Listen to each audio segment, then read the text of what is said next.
There are a lot of swords in the game, and with so many to choose from, some players are lost not knowing what sword to buy. Although there are a lot of swords to choose from, the Skyblock meta follows a strict path, using only a couple of swords.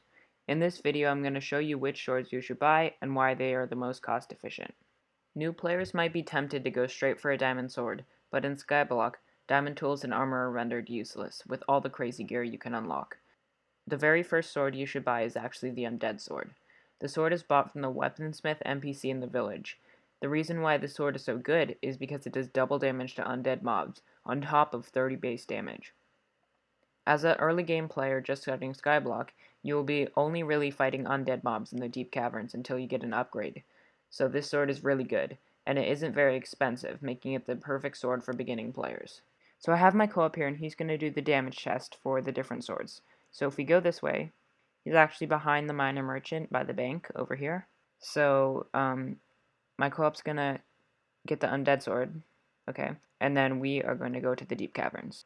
Now that we're in the deep caverns, he's actually going to do a damage test on one of these mobs. So if he goes ahead and hits it, he can one-shot on a crit.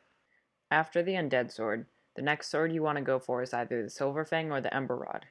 The Silver Fang is crafted while the Ember Rod is a drop from the Magma Cube boss in the Blazing Fortress, though I would recommend buying them straight from the auction house. Both cost around 2 to 5,000 in the auction, but they do around 100 base damage.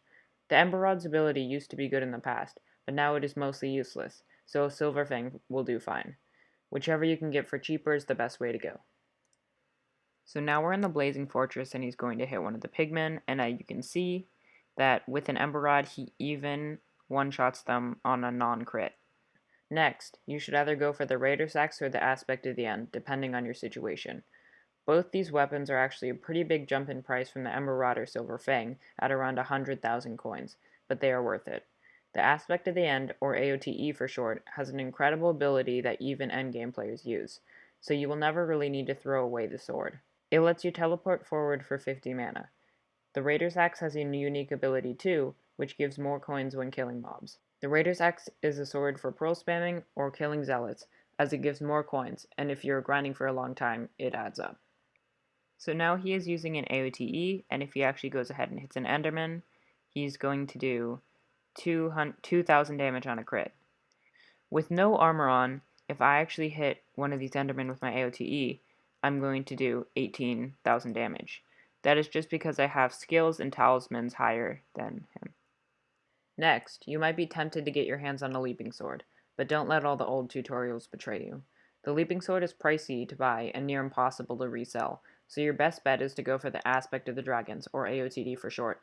This is actually the sword I use right now, and it is very useful since it's a lot cheaper than in the past. The Aspect of the Dragons can be bought from the auction house for around 3 million coins, or picked up as a rare drop from the dragon in the end. Though I recommend buying it from the auction house, since Aspect of the Dragons is hard to get as a drop if you aren't an endgame player. Using an Aspect of the Dragons, if I go ahead and put on my Young Armor, and head down to the Dragon's Den, keep in mind I'm fully potted up right now, so if I go ahead and hit one of these with my Aspect of the Dragons, oops, that wasn't a crit. If I hit one of these, I will do 40,000 damage. If I wear my superior, I will actually do 58,000. After the AOTD, there are a few options to go for, all costing a small fortune. You could either make your way over to the Dark Auction and buy yourself a Midas Sword for 50 million or more. This allows you to deal tremendous amounts of damage, especially when maxed out. Or you could go for the Pigman Sword, paired with the legendary Pigman pet for nearly the same damage as a Midas, with a slightly lower cost. But if you really want to go all out, I would recommend an AOTD with Dragon Pet. Though this is by far the most expensive sword pet combo in the game, it is worth it. The Epic Dragon Pet will set you back 100 million, while the legendary can cost upwards of 500 million coins. Paired with the fully maxed T6 and T4 enchant AOTD, with Dragon Hunter 5 at around 20 million coins. This is pricey, but if you don't have anything left to spend on and want slightly more damage, this is the sword for you. So this guy from my guild actually is nice enough to give me a Pigman sword and Pigman pet. So if I take this, if I go here and equip his Pigman pet, and use the Pigman sword in my first slot, still wearing superior, I can actually do upwards of 70,000 damage with a hit.